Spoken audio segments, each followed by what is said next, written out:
Effective January 1, 2026, salaries of employees of state institutions in healthcare, education, science, culture, sports, and social services will increase.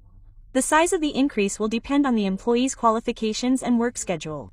Approximately 305 million rubles are planned to be allocated for salary increases. For example, in healthcare, the amount of the additional payment will be linked to the number of shifts, and in education, to the curriculum. The draft resolution was prepared as part of the agreements between Abkhazia and Russia on promoting and implementing the state program for the Republic's socio-economic development for 2022 to 2025. The Cabinet of Ministers emphasized that the increase in average wages is part of the co-financing regime.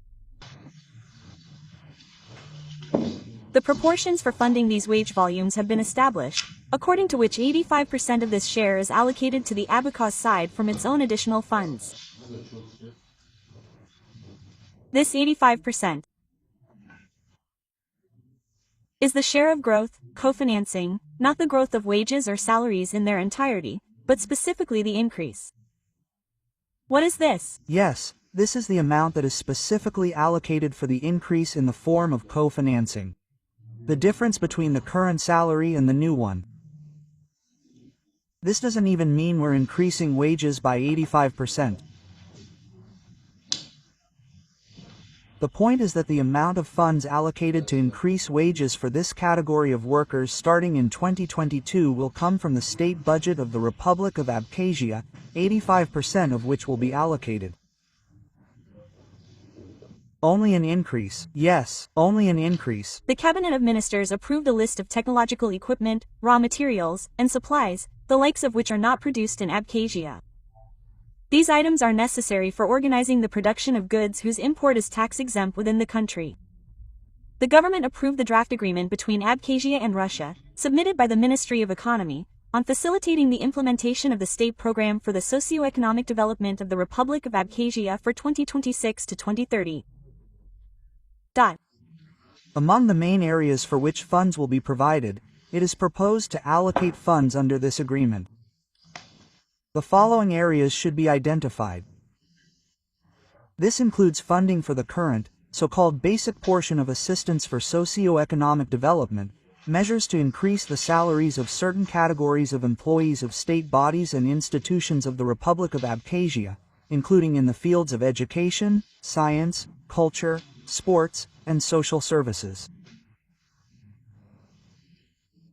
This includes material and technical support for the internal affairs agencies and, additionally, expenses related to the functioning of the security forces of the Republic of Abkhazia, including funding for the Joint Information and Coordination Center of the Ministry of Internal Affairs of the Republic of Abkhazia and the Russian Federation.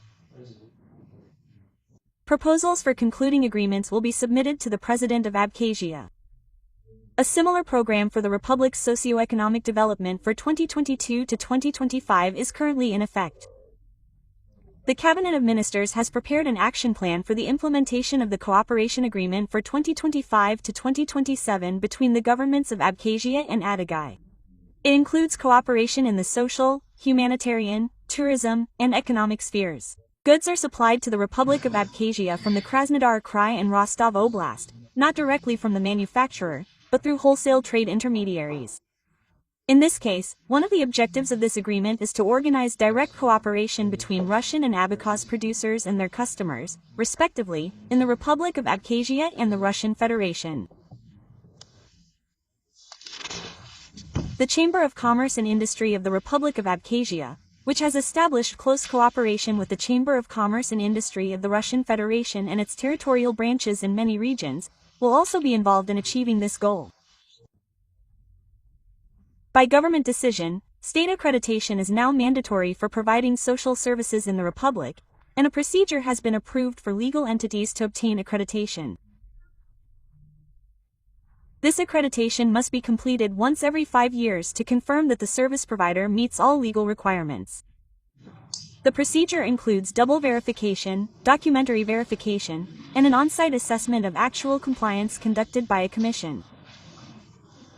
A mechanism for suspending and revoking accreditation is provided for compliance if violations are detected, ensuring ongoing quality control.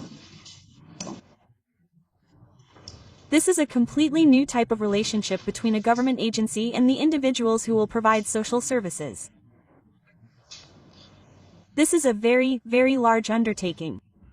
The quality of a citizen's life depends on the quality of social services provided. Therefore, accreditation must be carried out taking into account the specifics and legal requirements. Everything is as stipulated. The Cabinet of Ministers of Abkhazia approved a draft agreement with Russia on cooperation in the field of plant quarantine. According to the draft, the parties will take measures to prevent the spread of quarantine organisms during imported electricity and set the volumes of forest management and reforestation for 2026. Gugutsa Vardania. Azkoi Television.